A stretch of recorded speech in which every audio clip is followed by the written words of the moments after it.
মা বাবার প্রতি খেয়াল রাখার দরকার আছে না নাই? মা বাবার প্রতি খেয়াল রাখা মানে বউকে লাঠি দিয়ে পিটানো নয়।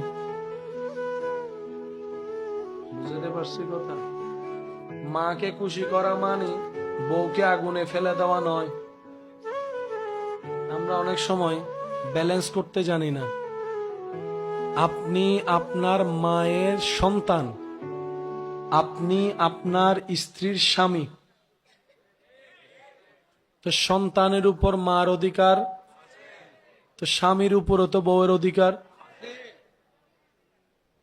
সন্তান হিসেবে যেরকম মা ভালো ব্যবহার পাওয়ার অধিকার, স্ত্রী হিসেবেও তো স্বামীর সুন্দর ব্যবহার পাওয়ার অধিকার।